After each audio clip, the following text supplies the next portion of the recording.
Hello नमस्कार, स्वागत है आप लोग का फिर से एक बार सुनो बायोलॉजी ऑनलाइन क्लासेस में। तो हम लोग पढ़ रहे थे चैप्टर 2 अध्याय 2 जीव जगत का वर्गीकरण, बायोलॉजिकल क्लासिफिकेशन। ठीक है जी। तो लास्ट लेक्चर में हम लोगों ने पढ़ा था टू किंगडम क्लासिफिकेशन, दुई जगत पद्धति और पांच जगत पद्धति जो विटेकर साहब ने दी। ठीक है जी। आज हम लोग पढ़ेंगे मोनेरा मोनेरा जगत को। आज का हमारा टॉपिक है मोनेरा जगत। तो हम लोग पढ़ने जा रहे हैं मोनेरा जगत। ठीक है जी, चलिए चालू करें टॉपिक मोनेरा जगत। जीव जगत का वर्गीकरण, उसमें हम लोग का आज का टॉपिक मोनेरा जगत। तो मोनेरा जगत की बात करते हैं। सभी बैक्टीरिया मोनेरा जगत के अंतर्गत आते हैं। इंपॉर्टेंट लाइन है, अगर आपसे पूछा जाए मोनेरा जगत में कौन आता है, बैक्टीरिया, सभी बैक्टीरिया आते हैं। यह सूक्ष्म जीवियों में सर्वाधिक संख्या में होते हैं। बैक्टीरिया आपको सबसे ज़्यादा मिलते हैं सूक्ष्म जीवियों में और लगभग सभी स्थानों पे पाए जाते हैं। और ये सभी स्थानों पे हर जगह पे मिलेंगे आप, कॉस्मोपॉलिटन है, हर जगह पे मिलेगा आपको बैक्टीरिया। मुट्ठी भर मिट्टी में सैकड़ों प्रकार के बैक्टीरिया देखे गए। तो एक मुट्ठी भर मिट्टी में आपको सैकड़ों प्रकार के बैक्टीरिया देखने को मिल सकते हैं। यह गर्म जल के झरनों में मिल सकते हैं, मरुस्थल में मिल सकते हैं, बर्फ़ में मिल सकते हैं, गहरे समुद्र जैसे विषम व प्रतिकूल वास स्थानों पर। तो ऐसी जगहों पर मिल जाएंगे जहाँ पे दूसरे जीव मुश्किल से जीवित रह पाते हैं, या वहाँ पे भी आपको आसानी से मिल जाएंगे। कई बैक्टीरिया तो उन जीवों पर या उनके भीतर परजीवी के रूप में रहते हैं। तो बैक्टीरिया आपको परजीवी के रूप में भी दूसरे जीवों पर या ऊपर या मतलब बाह्य परजीवी या अंतः परजीवी के रूप में मिल सकता है। बैक्टीरिया को उनके आकार के आधार पर, ये बहुत इंपॉर्टेंट है, इससे रिलेटेड क्वेश्चन आपको पहले के सालों में आ चुका है आपके नीट में। तो आकार के आधार पर चार समूह है। गोलाकार, जिसको कोकस बोल रहे हैं, छड़ाकार, रॉड शेप, जिसको बेसिलाई बोल रहे हैं, बेसिलस, कॉमा के आकार का, विब्रियम, बहुवचन में विब्रियो बोल रहे हैं। तो ये कॉमा के आकार के, देखिए गोलाकार हो सकते हैं, छड़ाकार हो सकते हैं, कॉमा के आकार के हो सकते हैं, या सर्पिलाकार, सर्पीले हो सकते हैं, सर्पिलाकार स्पाइरलम हो सकते हैं। तो चार तरह के आपको आकार के आधार पर बैक्टीरिया मिल रहा है। इम्पोर्टेंट था, याद रखिएगा। यद्यपि संरचना में बैक्टीरिया अत्यंत सरल प्रतीत होता, देखने में संरचना में सरल है, परंतु इनका व्यवहार अत्यंत जटिल है। चयापचय उपापचय की दृष्टि से अन्य जीवधारियों की तुलना में बैक्टीरिया में बहुत अधिक विविधता पाई जाती है। क्वेश्चन आपसे आता है कि निम्नलिखित में से कौन से जगत में सबसे ज़्यादा विविधता आपको उपापचय की दृष्टि से मिलती है? तो आपका जवाब होगा मोनेरा में। अगर उन्होंने किंगडम दे रखे होंगे जगत, तो मोनेरा पूरा दे रखा होगा। अगर जीव दे रखे होंगे तो बैक्टीरिया दे रखा होगा। तो यहाँ से भी आपका क्वेश्चन बनता है, इस पॉइंट से भी आपका क्वेश्चन बनता है। उदाहरण स्वरूप वह अपना भोजन अकार्बनिक पदार्थों से संश्लेषित कर सकते हैं, सैप्रोफाइट हैं। वह प्रकाश संश्लेषी के रूप में सपोषी भी हैं तथा रसायन संश्लेषी अथवा कीमो ऑटोट्रॉफ भी हैं। तो ये आपको हीट्रोट्रॉफ मतलब परपोषी में ये आपको मृतजीवी सैप्रोफाइट के रूप में भी मिल सकते हैं। और ये विषम मतलब आपका परपोषी में ये आपको मृतजीवी पे भी मिल सकते हैं, परजीवी के रूप में भी मिल सकते हैं और स्वपोषी भी हैं। तो इसमें आपको हर तरह का बैक्टीरिया आपको अलग अलग वैरायटी देखने को मिल जाएगी। फोटो ऑटोट्रॉफ भी हैं, प्रकाश संश्लेषी भी हैं और रसायन संश्लेषी कीमो ऑटोट्रॉफ भी हैं। अर्थात वे अपना भोजन स्वयं संश्लेषित नहीं करते। तो ऐसे भी हैं जो अपना भोजन स्वयं संश्लेषित करते हैं, तथा ऐसे भी हैं जो अपना भोजन स्वयं संश्लेषित नहीं करते, कीमो हीट्रोट्रॉफ भी है, परंतु भोजन के लिए अन्य जीवधारियों अथवा मृतकार्बनिक पदार्थों पर निर्भर रहते हैं। तो इस ग्रुप में आपको सबसे ज़्यादा विविधता देखने को मिल सकती है उनके भोजन प्राप्त करने की दृष्टि के लिहाज से। वो स्वयंपोषी भी हैं। स्वयंपोषी में प्रकाश संश्लेषी, प्रकाश की ऊर्जा का सहायता से अपना भोजन बनाए, या आपके रसायन संश्लेषी है। ठीक है। परपोषी भी हैं। परपोषी में भी हर तरह का है, मृतजीवी भी हैं, परजीवी भी हैं और सहजीवी भी हैं। तो आपको हर तरह का बैक्टीरिया मिल जाएगा। बैक्टीरिया में सबसे ज़्यादा विविधता उनके भोजन प्राप्त करने के अनुसार आपको देखने को मिल सकती है। आद्य बैक्टीरिया पे आइए, आर्की बैक्टीरिया। यह विशेष प्रकार के बैक्टीरिया हैं। यह बैक्टीरिया अत्यंत कठिन वास स्थानों पर, जहाँ पे कोई दूसरी लाइफ सस्टेन नहीं कर पाएगी, अपना गुजारा नहीं कर पाएगी, वहाँ पे भी मिल जाएंगे। जैसे कि अत्यंत लवणीय क्षेत्र हेलोफाइल्स, तो जहाँ पे लवणता बहुत ज़्यादा वहाँ पे भी मिल जाएंगे। गर्म झरने थर्मोएसिडोफाइल, गर्म पानी के स्रोत में भी मिल जाएंगे। एवं कच्छ क्षेत्र दलदली स्थान में भी मिल जाएंगे मिथेनोजन। तो बहुत ज़्यादा जहाँ लवणता है वहाँ पे भी मिल जाएंगे, गर्म झरने में भी मिल जाएंगे, दलदली क्षेत्र में भी मिल जाएंगे मिथेनोजन, इनको हम बोल रहे हैं। आर्द्र बैक्टीरिया तथा अन्य बैक्टीरिया की कोशिका भित्ति की संरचना एक दूसरे से भिन्न होती है। क्वेश्चन आपसे पूछा जाता कि आर्द्र बैक्टीरिया क्यों ऐसी जगह पे सर्वाइव कर जाते हैं, अपना जीवन यापन कर लेते हैं, क्योंकि इनके कोशिका भित्ति की संरचना बैक्टीरिया से भिन्न है। यही लक्षण उन्हें प्रतिकूल अवस्थाओं में जीवित रखने के लिए उत्तरदायी है। ठीक है। मिथेनोजन अनेक रूमिनेंट पशुओं, रूमिनेंट एनिमल्स, ये रूमिनेंट एनिमल्स इसलिए कहलाते हैं क्योंकि इनके आमाशय स्टमक के 4 पार्ट हैं। तो उसमें एक पार्ट र्यूमेन है, र्यूमेन, तो र्यूमेन में मिलते हैं, इसलिए ये रूमिनेंट एनिमल्स कहलाते हैं। जिनके स्टमक में 4 पार्ट है, उनमें एक पार्ट र्यूमेन और रेटिकुलम, ओमेसम, एबोमेसम, ओमेसम और एबोमेसम, ये 4 पार्ट हैं। Abomasum, rumen, reticulum, omasum, abomasum, 4 part हैं इन एनिमल्स के। जैसे गाय भैंस, र्यूमेन जो बैठे बैठे जुगाली किया करते हैं, मुंह चलाया करते हैं, उनके स्टमक के 4 पार्ट हैं, rumen, reticulum, omasum, abomasum. Rumen में मिलते हैं ये आर्द्र बैक्टीरिया, इसीलिए इनको, जिनके स्टमक में 4 पार्ट, र्यूमेन एक पार्ट है, उन एनिमल्स को हम लोग रूमिनेंट एनिमल्स कहलाते हैं। उनके स्टमक में र्यूमेन में मिलते हैं आपको मिथेनोजन। इसके अलावा दलदली क्षेत्र में मिलते हैं मिथेनोजन। इनका काम क्या मिथेन, ये हेल्प करते हैं सेलुलोज के डाइजेशन में, सेलुलोज के डाइजेशन में हेल्प करते हैं, सेलुलोज के पाचन में सहायता करते हैं। कौन? मिथेनोजन्स। और आप जानते हैं गाय भैंस घास बहुत खाती है, घास क्या है? पादप है, और पादप की कोशिका भित्ति किसकी बनी? सेलुलोज की। तो सेलुलोज के डाइजेशन में मिथेनोजन हेल्प करते हैं, और ये उनके स्टमक के र्यूमेन पार्ट में मिलते हैं। ऐसे एनिमल्स को जिसमें 4 उनके चैम्बर हैं स्टमक में, जिसमें चैम्बर है र्यूमेन, उसको रूमिनेंट एनिमल्स कहते हैं, उनके र्यूमेन में आपको मिथेनोजन मिल रहा है। इनके गोबर से मीथेन गैस का उत्पादन करते हैं, तो र्यूमेन में मिल रहे हैं, और गोबर के साथ बाहर निकल आएंगे, और गोबर से मीथेन का, गोबर में मौजूद सेलुलोज का बायोडिग्रेडेशन करेंगे, और मीथेन गैस उत्पन्न होती है, जिसको बायोगैस भी बोलते हैं, जैव गैस। अब आइए आप आर्की बैक्टीरिया, आर्द्र बैक्टीरिया की बात हो गई। अब यू बैक्टीरिया, यू का मतलब होता है वास्तविक, ट्रू बैक्टीरिया। तो ये ट्रू बैक्टीरिया भी कहलाते हैं, या वास्तविक बैक्टीरिया। हजारों यू बैक्टीरिया तथा ट्रू बैक्टीरिया की पहचान एक कठोर कोशिका भित्ति तथा एक कशाप द्वारा की जाती। कोशिका भित्ति तो वहाँ पे भी थी, लेकिन इनकी कोशिका भित्ति, यह जो हमारा यू बैक्टीरिया पेप्टिडोग्लाइकेन की बनी होती, याद रख लीजिएगा, लिख लीजिएगा, पेप्टिडोग्लाइकेन की बनी होती है, वहाँ पे पेप्टिडोग्लाइकेन नहीं है। वास्तविक बैक्टीरिया की पहचान एक कठोर कोशिका भित्ति उसमें भी है, एवं एक कशाप द्वारा की जाती है। फ्लैजिला मिल सकता है, कशाप मिल सकता है। साइनोबैक्टीरिया, जिन्हें नीले हरित शैवाल भी कहते हैं, में हरित पदार्थों की तरह क्लोरोफिल पाया जाता है तथा ये प्रकाश संश्लेषी स्वपोषी होते हैं। साइनोबैक्टीरिया भी यू बैक्टीरिया का एक टाइप है। साइनोबैक्टीरिया को पहले हम ब्लू ग्रीन एल्गा, नीले हरी शैवाल के नाम से जानते थे, और इनको हम लोगों ने शैवाल में पादप के अंतर्गत स्थान दिया था। लेकिन इलेक्ट्रॉन माइक्रोस्कोप की खोज के बाद ये देखा गया कि इनकी जो कोशिका है वो असीम केंद्रीय है, ससीम केंद्रीय नहीं है, तो उनको वहाँ से हटा लिया गया। किसको? नीले हरे शैवाल को, और इनको साइनोबैक्टीरिया के नाम से किंगडम मोनेरा में रख दिया गया।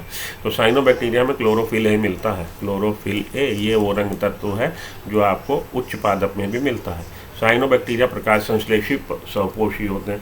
साइनोबैक्टीरिया एक कोशिकीय हो सकते हैं, कॉलोनी फॉर्म में मिल सकते हैं, अथवा तंतुमय फॉर्म में अलवण जली या समुद्री जल में मिल सकते हैं, तथा स्थलीय शैवाल है।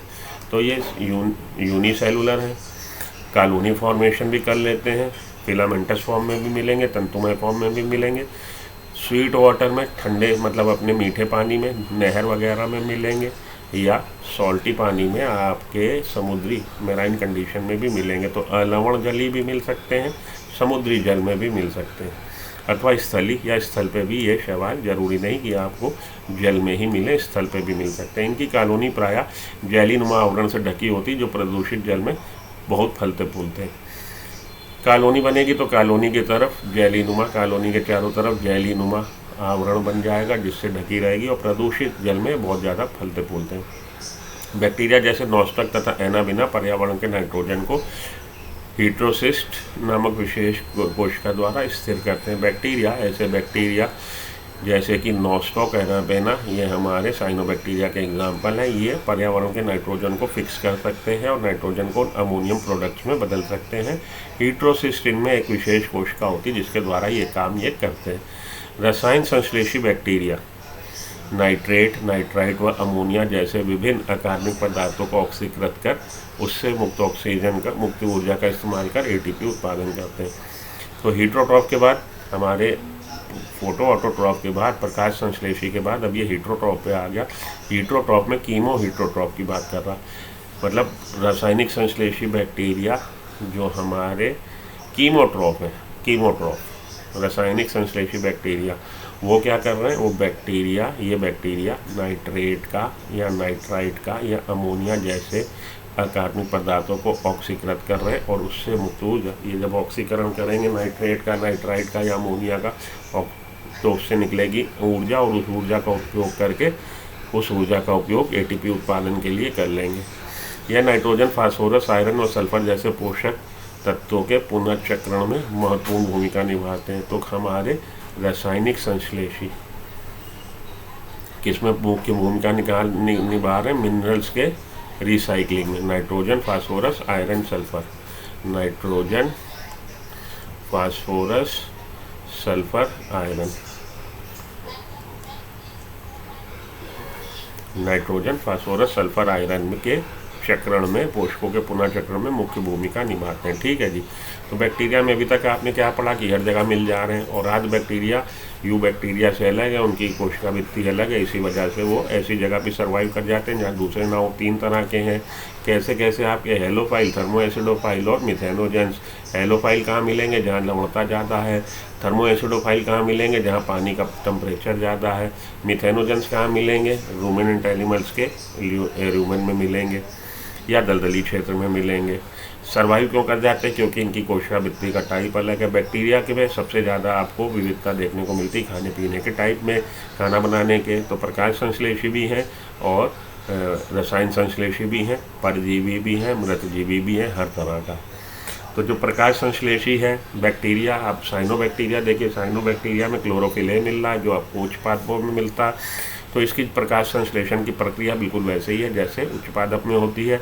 ऑक्सीजन को ये अपने चारों तरफ छोड़ता है साइनोबैक्टीरिया। जो बैक्टीरिया अगर वो फोटोसिंथेसिस करेगा तो वो ऑक्सीजन को नहीं छोड़ेगा, उसमें अनऑक्सीकृत प्रकाश संश्लेषण होता है, इसमें ऑक्सीकृत प्रकाश संश्लेषण होता है साइनोबैक्टीरिया में। याद रखिएगा, साइनोबैक्टीरिया जब प्रकाश संश्लेषण करता है ऑक्सीजन को छोड़ता है, ऑक्सीजन लिबरेट करता है, जबकि बैक्टीरिया जब प्रकाश संश्लेषण करता है तो ऑक्सीजन नहीं निकलती।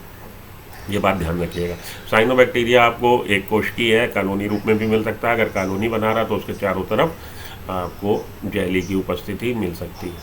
कहाँ मिलेगा आपको, मीठे पानी में भी मिलेगा और आपको समुद्री पानी में मिलेगा और स्थल पे भी मिल सकता है। बैक्टीरिया जैसे एनाबेना, नॉस्टॉक में नाइट्रोजन फिक्सेशन की क्षमता होती है और हीट्रोसिस की सहायता से नाइट्रोजन फिक्सेशन कर लेते हैं।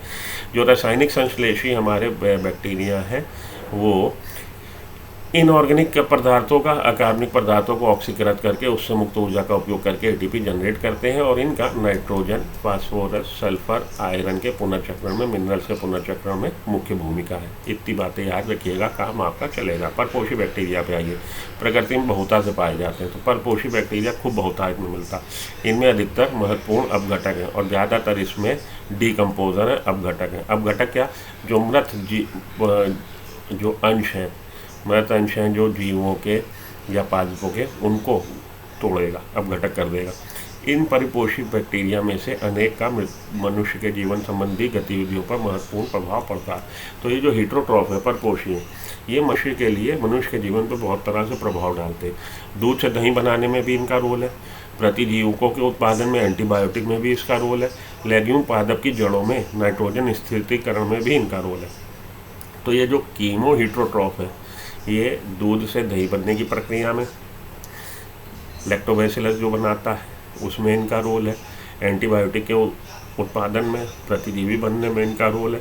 लेग्यूम प्लांट्स जो हैं जैसे alpha sweet clover, seed P, garden pea, उसमें जो जड़ों में बन जाती हैं गांठें, उन गांठों में यही राइजोबियम मिलता है, उसमें भी नाइट्रोजन स्थितिकरण में इनका बहुत ज़्यादा रोल है।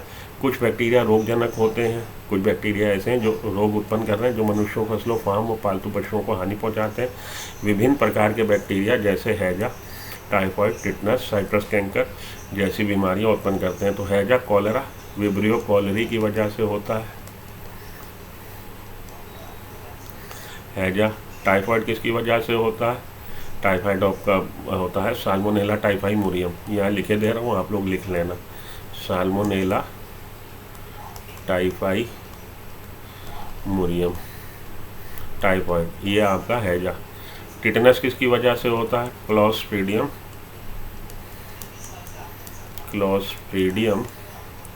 टिटेनी, क्लॉस्ट्रीडियम टिटेनी की वजह से टिटेनस होता है। ठीक है जी। और फिर citrus canker, Xanthomonas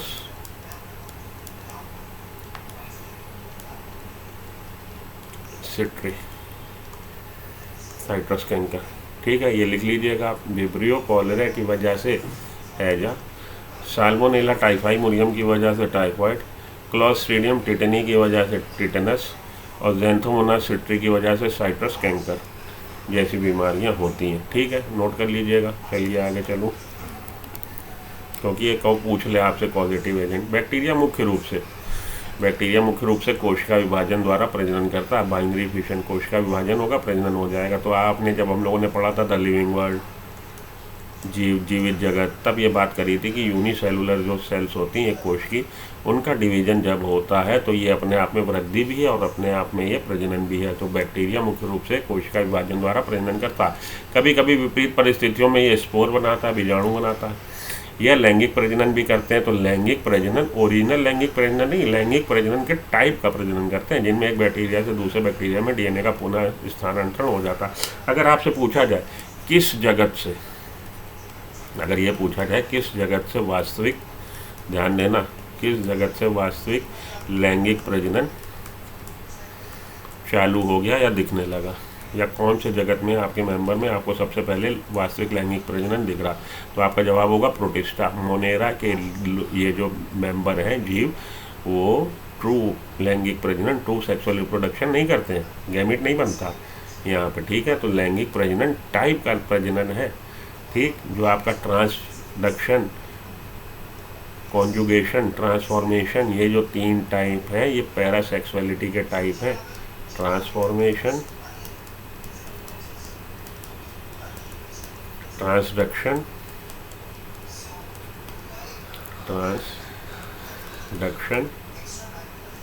transformation, transduction और कॉन्जुगेशन।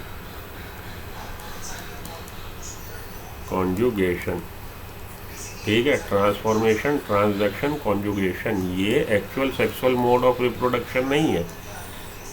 ट्रांसफॉर्मेशन रूपांतरण, ट्रांसडक्शन